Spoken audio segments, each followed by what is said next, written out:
Do not turn away from this hour. What is reaching you now did not arrive by chance, and it is not one more noise in a loud day. I am your God, and I am the one speaking.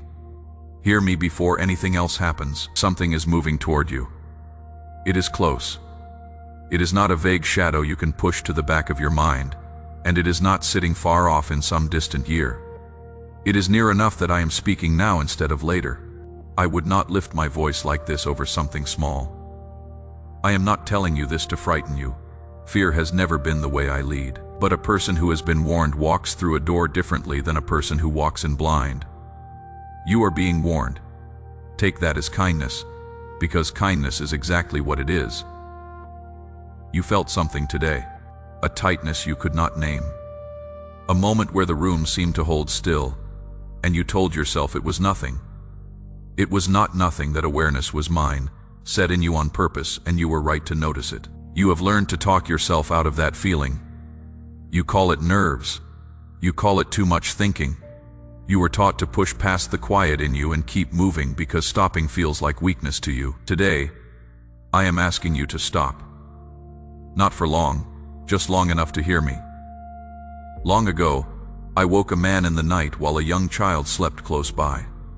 I told him to rise and go, and I did not explain the whole picture to him. He did not argue with me. He did not wait for morning to weigh it out. He got up in the dark, and because he got up, the one he was guarding lived. That is how I often move. I speak before the harm, not after it. I give the instruction while there is still time to follow it, and the warning almost always sounds smaller than the thing it is protecting you from. That is why so many set it aside and keep walking. I am not putting a riddle in front of you. I am telling you plainly that in the space just ahead of you, there is a moment that will ask something of you. It may come as a decision. It may come as a conversation. It may come as one sentence you are tempted to speak. How you meet it will matter more than you know. You have already been through hard seasons. You know what it is to be handled roughly by life. So hear me clearly. This is not that. I am not bringing punishment to your door. I am bringing you understanding ahead of time so that you are not standing in the middle of something before you know what it is. You are not being set up to fail. I do not lay traps for the ones I love. What is ahead is not a test I built to catch you out. It is a place in the road where the ground is uneven, and I have chosen to walk it beside you rather than leave you to walk it alone. I know how tired you are. That is part of why I am speaking now. Weariness dulls the ear. When someone has been carrying weight for a long stretch of road, they stop listening closely and start moving out of habit. Habit is exactly what will fail you in the hour ahead. So let me sharpen you. Not with alarm, with attention. Slow your breathing. Let your shoulders come down. Let the noise in your head settle until you can hear the one voice underneath all of it. That voice has been with you longer than any other, and it has never once lied to you. There is something else you need to understand. This warning is not only about avoiding harm. There is something good already growing in your life right now. It is young. It is not sturdy yet. And what is coming has the ability to press against it. You may not even be able to name that good thing yet. A door that has begun to move on its hinges. Something bruised that has begun to knit back together. A hope you have not spoken out loud because saying it felt dangerous. I see it. I planted it. And I am not willing to lose it to one careless minute. So my instruction to you is not complicated. My beloved, stay awake, stay slow, stay close to me. Those three things will carry you through what is coming with everything I have given you. Still whole in your hands. I have never left you to work your life out on your own strength. And I am not starting today. I am already ahead of you on this road. I have seen the turn you have not reached yet. Nothing about what is coming surprises me, and nothing about it is larger than my hand. Understand what kind of God is speaking to you. I am not one who stands at a great distance and remarks on your troubles. I come near. I involve myself. I interrupt. When my people were walking toward a cliff they could not see, I have stopped them in the road, and I have never once apologized for the interruption. Some who hear my voice want a full map. They want every detail spelled out before they will slow down. I rarely work that way, and there is a reason. If I gave you the whole picture, you would lean on the picture. I want you leaning on me, so I give you enough light for the next step, and I ask you to trust the hand holding the lamp. Right now, in the quiet of this moment, let something in you agree with me. Not with your mind first, with your spirit. Let the part of you that has always known my voice say yes. Before your reasoning catches up, that agreement is the doorway through which everything else I have to say will come. Say amen out loud if you believe my voice is reaching you right now. Now let me tell you what to look for, because you are expecting the wrong shape. You are bracing for something loud. You are picturing a disaster with a clear announcement in front of it. That is not usually how trouble arrives. Real danger rarely knocks. It walks in wearing ordinary clothes, at an ordinary hour, in the middle of an ordinary conversation. What is coming toward you will look normal. It may even look good. It may look like relief, or like an answer, or like a door finally opening after a long stretch of closed ones. That is what makes it difficult. You have been waiting so long for something to open, that you may not stop to ask who is holding the handle. Hear a story from my own record, because I want you to see this clearly. When my people crossed into the land I promised them, a group came to meet them. Their sandals were worn through, their bread was dry and crumbling, their clothing hung in patches. They said they had traveled from a country far away, and everything about them supported the claim. My people looked at the worn sandals. They looked at the old bread. It all made sense to their eyes. So they made an agreement with these travelers and bound themselves to it. And my word records the reason it went wrong in one short line. They did not ask me. That is the whole of it. They did not ask me, not because they were rebellious, not because they hated me, because the evidence looked so obvious that asking felt unnecessary. The sandals were worn. What more was there to know? The neighbors were not from far away at all. They lived a short walk from the camp. The worn sandals were a costume, and my people carried that agreement for generations because of a minute they did not think to bring to me. I am telling you this because in the hour ahead, something is going to look obvious to you. The evidence will seem to line up. Your reasoning will move fast and arrive at a comfortable conclusion. And in that moment, the question will not be whether you are clever enough. The question will be whether you ask me.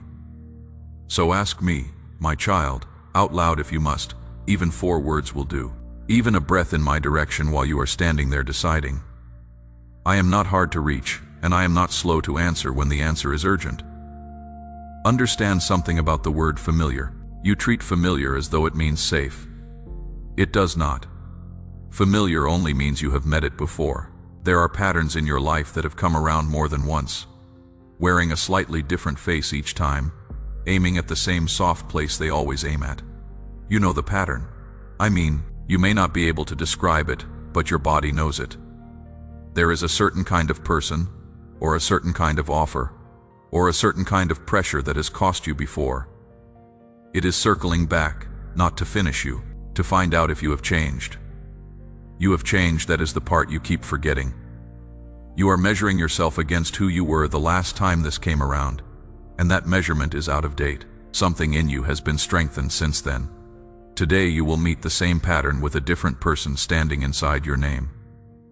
Now let me speak about your mouth, because this is where the greatest risk sits. In the hour ahead, you may feel a strong pull to speak. Something will be said that lands wrong. Something will be implied about you that is not true. Something will demand a defense, and the words will already be forming before you have decided to use them. That pull is not from me. I saw a young king lose a nation over a single answer. His people came to him asking for a lighter load. He had older, steadier voices telling him to speak gently. He listened instead to the ones who told him to sound strong. He answered harshly, and by evening the kingdom had split in 2. It never came back together. One answer spoken fast, spoken to look strong, and the cost outlived him. I am not asking you to be silent forever. I am asking you to be slow. There is a space between what happens to you and what comes out of your mouth. And that space is where your protection lives. Most people give it away. I am asking you to hold on to it in the hour ahead. You do not owe an explanation to everyone who demands one. You do not have to defend a life I am already defending. Let me say that again, because you have never fully believed it. You do not have to defend a life that I am already defending. Silence is not surrender. When you hold your peace under pressure, you are not losing the exchange. You are refusing to hand over the one thing they came for, which is your reaction. Take that away, and there is nothing left for the moment to work with. I know what it costs you. You want to be understood. You want the record set straight. You want someone to acknowledge that you were right. And you have wanted that for a long time in more than one situation. Set it down for now. I keep better records than they do, and I will settle every account in its proper hour. There is a strength in restraint that the world has never learned to see. It looks like nothing is happening. It looks like you let it go. But the one who can stand in the middle of provocation and not move is carrying something that cannot be taken by force. That is who I am asking you to be for the next stretch of road. Not defended, not loud, steady. Watch, ask me, and wait before you answer. Speak your amen if you are trusting me in this hour. There is one more way you can tell the difference between my voice and everything else pressing on you. Learn this, and you will never be badly deceived again. I do not rush you. Read that again and let it settle. I have called you many things, and asked many things of you, but I have never stood over you demanding an answer. This second, when something is pushing you to decide right now before you have thought, before you have prayed, before you have slept on it, that pressure did not come from my throne. Urgency and clarity are not the same thing. Urgency makes your chest tight and your thinking narrow. Clarity does the opposite. When I make something plain to you, the room gets wider, not smaller. You can breathe. You may still be uncertain about the outcome, but you are not frantic about the next step. So use that as your measure. If the pressure is squeezing you, step back from it. Whatever is real will still be there when you have prayed. Anything that cannot survive one honest pause was never meant for your hands. My child, I am asking you to place a portion of what you have, something of real weight, upon the altar of this work, as gold laid on the scales of this calling. Let it be a seed sown into deep water, an offering set on stone, not held back in fear. This is proof that your trust rests in my hand to provide, and that your heart no longer clings to lack. What you release in faith does not leave your life. It moves ahead of you into the harvest I am preparing. Now let me show you how I actually speak, because you have been listening for the wrong volume. There was a prophet of mine who ran until he could not run anymore. And then he asked to die. He was worn down to the bone. I brought him to a mountain and told him to stand there because I was going to pass by. A wind came first, strong enough to break rock. I was not in the wind. Then the ground shook underneath him. I was not in the earthquake. Then fire came through. I was not in the fire. And after all of it, when everything loud had exhausted itself, there was a low whisper. That was me. He had to cover his face to hear it. Think about that. The most dramatic display he had ever witnessed was the part where I was not speaking. The whisper was where I was. That is what is happening in you. You have been waiting for me to arrive with force. And while you were waiting for the earthquake, I have been speaking underneath your ribs in a voice so quiet you keep dismissing it. The signal you have been ignoring is the one you have been asking for. I want you to notice something about how I built you. There is a knowing in you that runs ahead of your reasoning. Your mind puts things together with evidence and argument. Your spirit does not need the argument.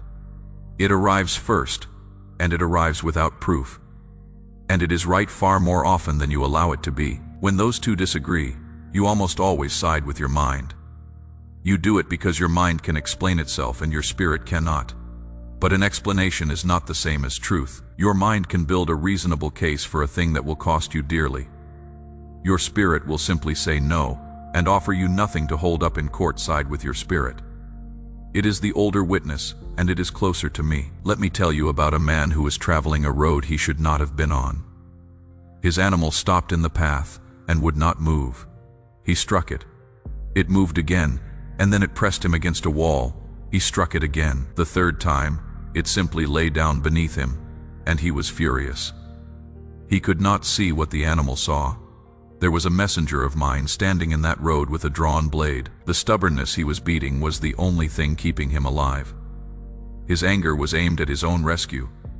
You have done this. There have been times when something in you refused to go forward, and you forced it. You called yourself afraid. You called yourself unspiritual. You pushed through the resistance because pushing through is what you have been praised for your whole life. Hear me. Some of that resistance was me, not all of it. Fear is real, and fear lies. But there is a difference between the fear that shrinks your world and the quiet refusal that plants its feet. And by now you have felt both often enough to tell them apart. In the hour ahead, if something in you plants its feet, do not beat it into motion. Stop. Ask me what is standing in the road. I will tell you. I am not in the habit of hiding my reasons from someone who genuinely wants to know them. And if I do not answer immediately, that silence is an answer too. It means wait. Waiting is not nothing. Waiting is an action. And it is often the strongest one available to you. You have spent years believing that being still meant being passive. It never did. Standing still while everything around you is moving takes more strength than moving does. Anyone can be swept along. Only someone anchored can hold position. You are anchored. I set that anchor myself, deeper than you can see from where you stand. That is why the pressure of this hour will move things around you without moving you. I told you there is something good already forming in your life. I want to spend time on that now because protecting it is half the reason I am speaking. You have been so focused on what is wrong that you have not accounted for what is right. Something has begun. It is quiet. It has not produced results you can point to yet. And because you cannot point to it, you have not been guarding it. Here is how new things work in my hands. They start small, and they start hidden. A grain goes into the ground and disappears. For a stretch of time, there is nothing to see. And anyone judging by appearance would say nothing is happening. That is exactly when the most is happening. Do not despise the small beginning. You have a habit of doing that. If a thing does not arrive fully grown, you assume it is not from me. But nothing I have ever built arrived fully grown. Everything I make comes up from underneath. Let me tell you about a woman who was out of options. Her household was in debt, and the collectors were coming for the two people she loved most. She had nothing left in the house but a single small jar with a little oil in it. I told her through my prophet to borrow every empty vessel she could find. Not a few, every one.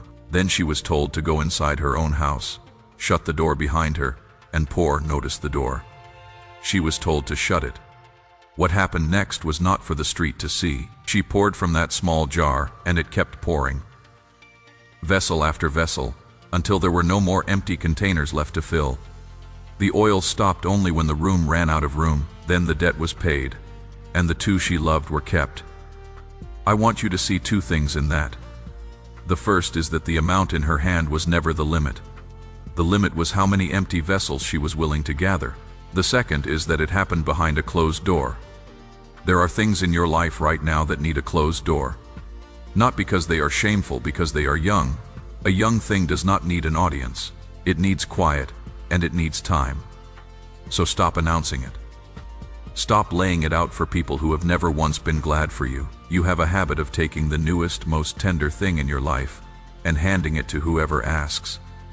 And then you wonder why the joy leaks out of it. Guard the door, pour in private. Let the results speak later, when the thing is strong enough to be seen. There is one more thing that will come for what is forming in you, and it will not come as an attack. It will come as an invitation. I had a man rebuilding a broken wall. The city he loved had been in ruins for years, and he had finally gotten the work moving. His opponents saw they could not stop him by force, so they changed tactics. They sent him a friendly message.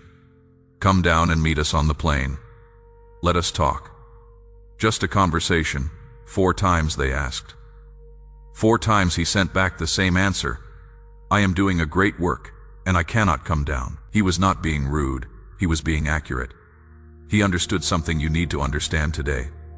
There was nothing wrong with the plane. The problem was that he was on the wall, and the wall was where the work was, and every step down was a step away from it. You are going to be invited down. Something will present itself as reasonable, harmless, even overdue. A conversation you should have, a situation you should address, a person you should finally deal with. And it will all sound so sensible that refusing will feel like avoidance. Ask one question. Does this take me up, or does it take me down? Not whether it is fair, not whether they deserve an answer, whether it moves you toward the work I have given you or away from it. You do not have to attend every meeting you are called to. You do not have to answer every accusation. You do not have to descend to the level of every argument in order to prove that you could have won it. Stay on the wall. I know this is hard for you because you were raised to be reachable. You answer. You show up, you explain.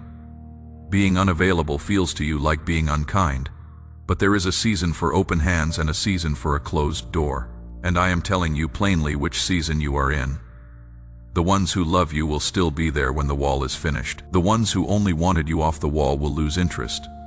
And their leaving will teach you something you needed to learn anyway. Let me speak to the tiredness now, because I know the door and the wall both take strength you feel short of. You have been holding a great deal together with very little help. You have been the steady one in rooms where no one asked whether you were steady. And you have started to believe that if you stop holding, everything falls. That is not true. I am the one holding. You are leaning against something that does not depend on your grip. You may loosen your hands without the world coming apart, and you may rest without losing your place. So rest tonight. Not because the danger is gone, but because rest is part of how I prepare you. A tired person makes hasty choices. A rested person waits well. I would rather you meet the hour ahead unhurried and clear than exhausted and impressive.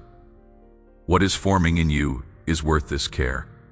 I would not warn you over something disposable. The strength of a warning tells you the value of what is being protected, and I am speaking to you with everything I have. Now I am going to tell you something about the prayers you thought went nowhere. Listen closely, because this will change how you understand the last several years of your life. There was a man who prayed for understanding and then waited. 3 weeks went by. He ate almost nothing. He stayed in that posture day after day with no reply, and by the end of it he was worn thin and beginning to wonder whether he had been speaking into an empty sky. When the answer finally reached him, it came with an explanation he had not expected. He was told that his words had been heard on the very first day. Not the 20th, the first. The reply had been sent immediately, and it had met resistance on the way.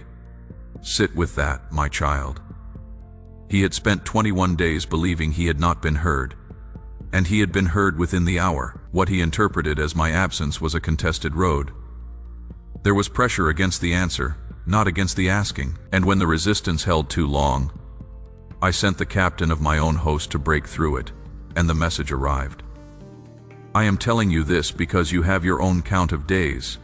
You know exactly which prayer it is. You stopped bringing it to me because bringing it up again hurt more than leaving it alone. You decided the silence meant no. The silence did not mean no. Some of what you asked me for has been in motion the entire time. Moving through ground you cannot see, against pressure you were never asked to fight. You have been judging the whole matter by the only part of it that was visible to you, which was your own waiting room. Do not build your understanding of me out of what you can see. You are looking at one small window and drawing conclusions about the whole house. There was a servant of my prophet who woke early one morning and looked out over the city. It was surrounded. Horses, chariots, soldiers on every side. He ran back inside in a panic, asking what they were going to do. The prophet was not alarmed. He asked me to open the young man's eyes, and when they were opened, he saw the hillside above the enemy filled with horses and chariots of fire. The help had been there the whole time. It had been there while he panicked. Nothing changed in the field that morning, except what he could perceive. That is your situation more often than you know. You have counted the opposition carefully, and never once counted what stands on the hill. You are precise about your problems and vague about my resources, so you live braced when you could live steady. There have been nights in your life when something turned in your favor, and you never learned why. A situation that should have crushed you simply lost its momentum.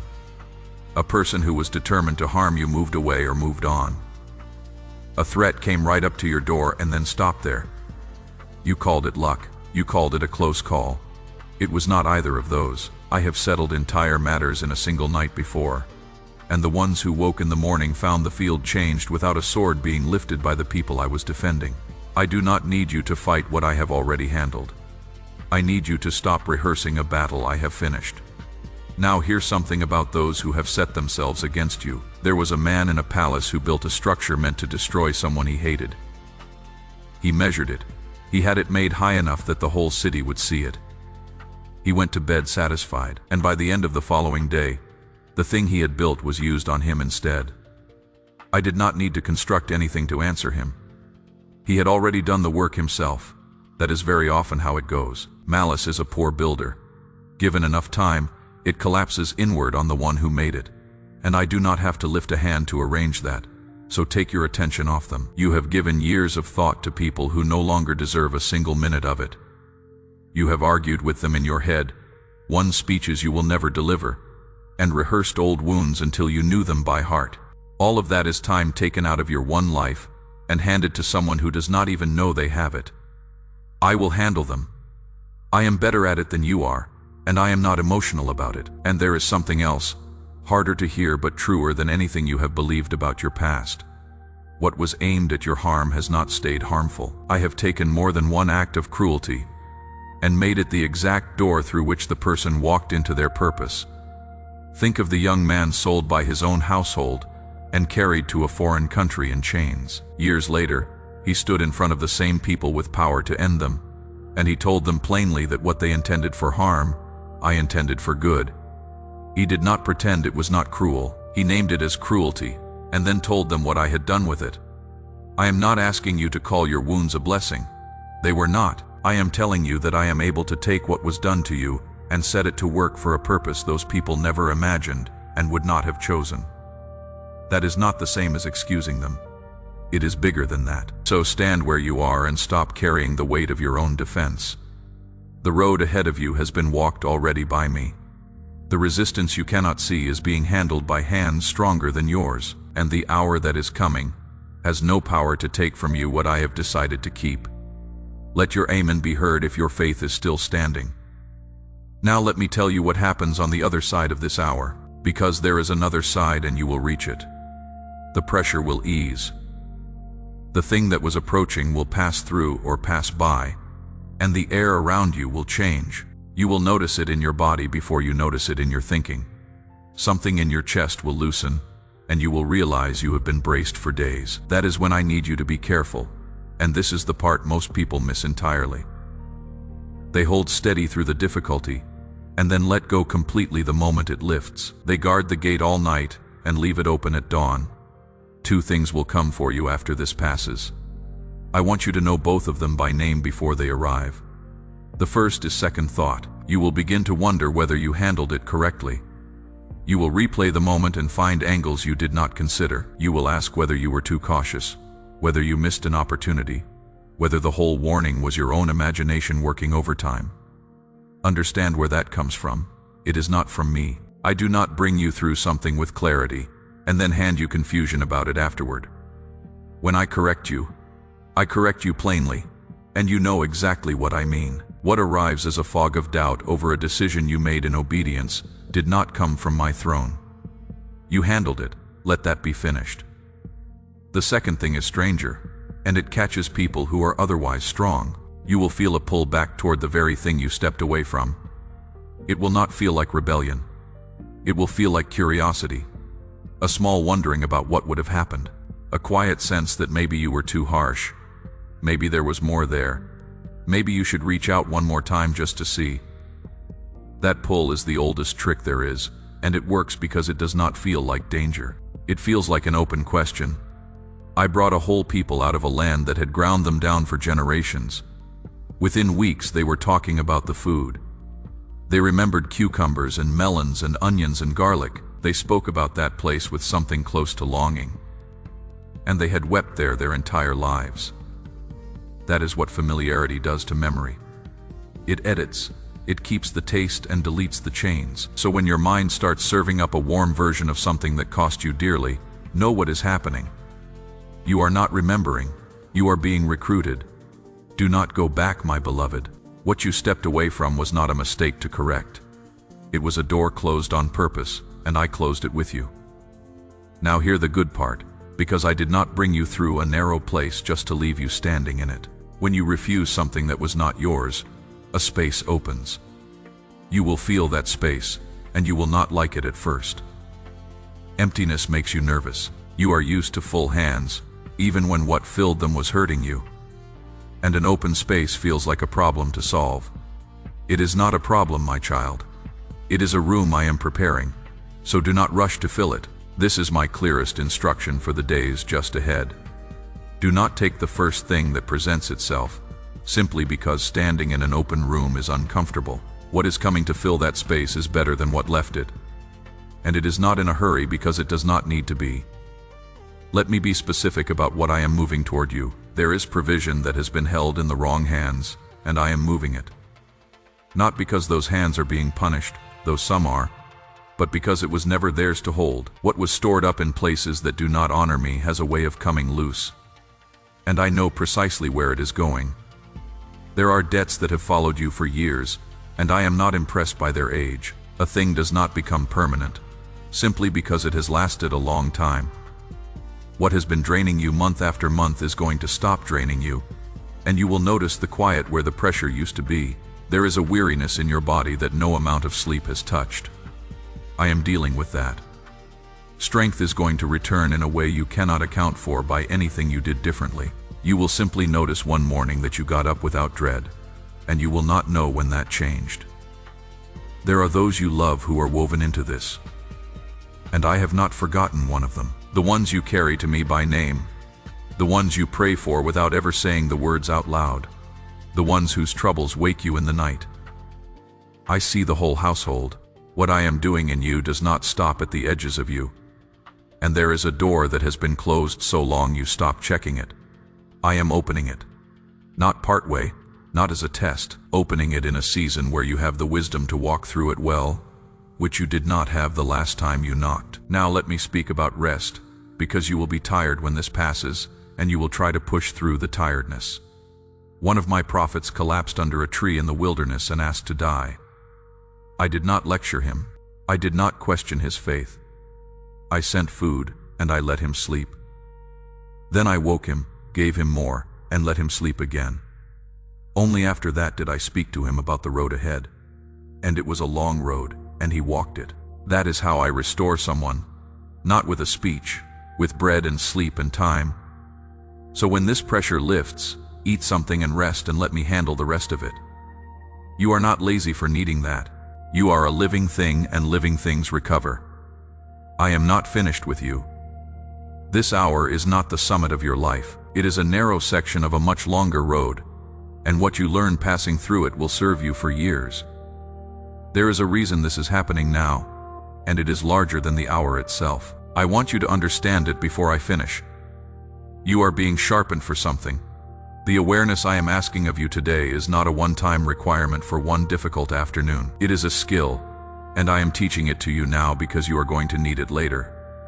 In a season where more depends on your judgment than depends on it today, there was a boy who slept in my house as a servant. He heard a voice in the night and assumed it was the old man he worked for. He got up, went to him, and was sent back to bed. It happened again and again. 3 times he heard me, and 3 times he ran to a human being. He was not stubborn.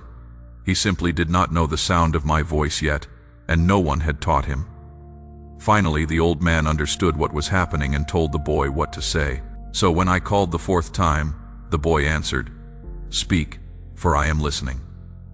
From that night forward, he never mistook me for anyone else, and he heard me for the rest of his long life. Everyone who hears me clearly was once someone who did not. There was a stretch of years where you were running to the wrong doors with my voice in your ears. Those years were not wasted. That was how you learned the difference.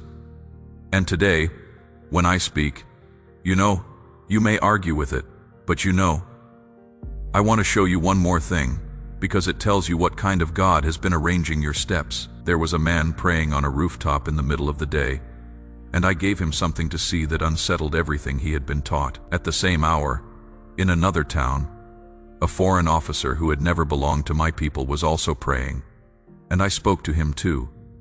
Neither knew about the other. Then I moved them toward each other, messengers on the road, an invitation. a house full of people waiting. And when the two finally stood face to face, the man from the rooftop said the thing I had brought him there to understand, that I show no partiality, that there is no one outside the reach of what I am doing. Two people, two separate roads, one intention holding both ends. That is how I work. And that is how you came to be hearing my voice on this particular day. You have wondered whether you count, whether the general goodness you believe about me applies to your specific life, in your specific circumstances with your specific history. It does. There is no category of person I attend to more carefully than you. There is no line you fell behind. And here is what I am doing with the discernment I am building in you. I am not making you cautious, I am making you useful. There was a moment in one of my prophets' lives where he stood in my presence and heard me ask a question aloud. Whom shall I send? Who will go for us? He was not chosen for being flawless. He had just admitted he was not. He answered anyway, "Here I am, send me." That question is still being asked, and you are in the room when it is asked. What you are learning in this narrow hour, the pausing, the asking, the refusing to be hurried, is not only for your own protection. There are people around you who are about to walk into decisions with no one to steady them, and you are going to be the steady one. You know how it feels to be unwarned. That is exactly why you will recognize it in someone else's face.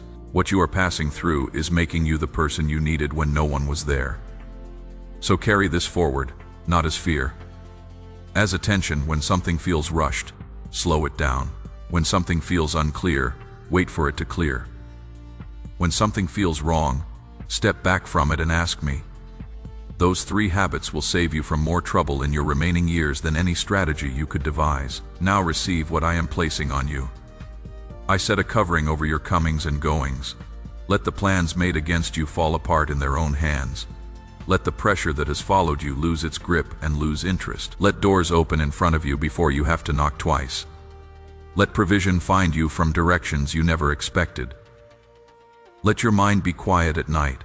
Let your body carry its work without breaking. Let your judgment be clear at the exact moment you need it and not 1 minute later.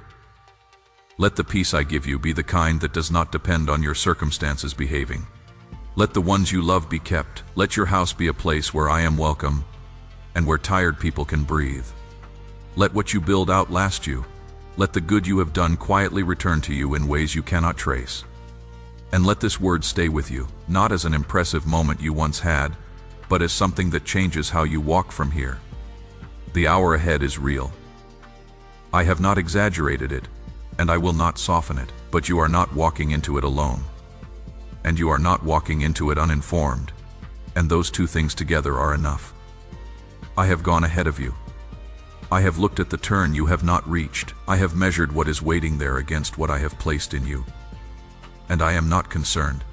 You will come through this, not barely, not damaged. You will come through it steadier than you went in. So lift your head, my beloved. Stop bracing. Take 1 full breath and let it out slowly, and understand that the God who made everything you can see has taken the time to warn one person, by name, before the moment arrived. That is how much you matter to me. Go carefully. Go slowly. Go with your ears open and your mouth in no hurry. And know that every step you take from here is a step I am already standing in. There is one more thing I would place in your hands before this hour arrives.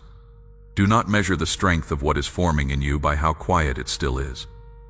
Quiet does not mean fragile. Quiet often means protected. I have kept more than one work of mine from premature exposure. And what I shield, I also sustain. The same hand that warns you is the hand that feeds what is growing. You do not have to force it into daylight before its time. You do not have to prove it to anyone who has not been given eyes to see it. Simply tend it. Water it with trust. Refuse the invitations that would pull your attention away from it. In the days that follow this passing pressure, you will begin to notice small confirmations. A conversation that opens without striving, a provision that arrives without the old scramble, a clarity in a place where you used to feel only fog. These will not come as spectacle. They will come as evidence that I have been working while you waited. Receive them without demanding more at once. I am not finished building in you, and I am not finished building around you. The road ahead still holds more than this single turn. Walk it with the same attention I have asked of you today, and you will find that what once felt like survival begins to feel like stewardship. I am with you in both. Say your amen now and let it be the first word of the road ahead. Scan the QR or see the pinned comment. God bless you.